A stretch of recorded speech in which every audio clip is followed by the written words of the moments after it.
Olá, senhores. Vamos aí para mais uma questãozinha de eletrodinâmica. Olha só, uma bateria de 50 pilhas, cada uma das quais de força eletromotriz 2,3 volts e resistência interna 0,10 ohms, deve ser carregada numa fonte de corrente contínua de 210 volts e resistência interna desprezível.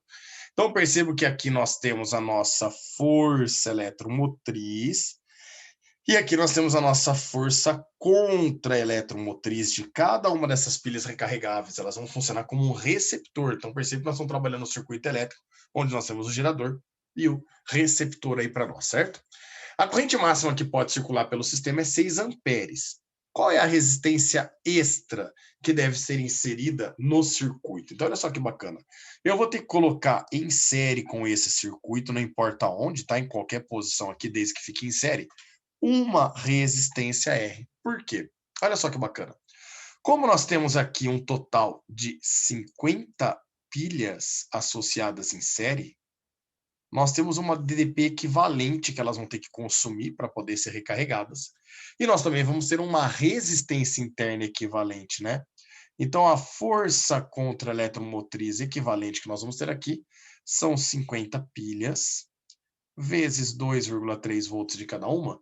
Isso dá um total 50 vezes 2,3, um total de 115 volts. Então, só para recarregar as pilhas, nós precisamos de 115 volts aqui, de um total de 210, hein? Só que ainda tem as resistências internas, né? E a DDP total que essas resistências internas vão consumir, porque elas também consomem a DDP, vai ser a resistência, que seria 50 vezes esse ponto 1, que é 5 ohms, e vezes a corrente que passa no circuito, que ele garante para nós que vale 6 amperes. Então a gente descobre que as resistências internas, elas no total irão consumir 30 volts. 30 volts com 115, senhores, dá um total de 145 volts, né? De 210, se as pilhas consomem 145, o restante vai ficar para esse resistor. Então a DDP que ele usa aqui, ó, seria pegar o total menos o que as pilhas estão usando. 115 para recarregar, mais 30 do trabalho que a corrente tem para atravessar em função da resistência interna. A gente chega que essa DDP aqui vai dar 65 volts, se não estou errando na conta. Vamos ver aqui. 65 volts. Agora, olha que bacana. Ele garantiu para nós que a corrente no circuito vale 6 amperes. A corrente no circuito é a corrente que sai do gerador, entra nos receptores e volta para o gerador, passando por esse resistor R.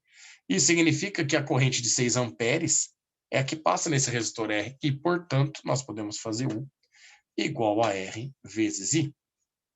U vale 65 volts, o R é o que nós queremos, e o I vale 6 amperes. O 6 passa dividindo, a gente vai chegar que essa resistência ela é 65 dividido por 6. Esse 65 dividido por 6 vai dar quase 11, né? Portanto, olhando ali para a alternativa A, a gente chega que essa resistência vale aproximadamente 10,8 ohms, ou mais próximo, né? De 10,8 ohms, que dá a alternativa A. Fechou, senhores? Um grande abraço a todos e até a próxima.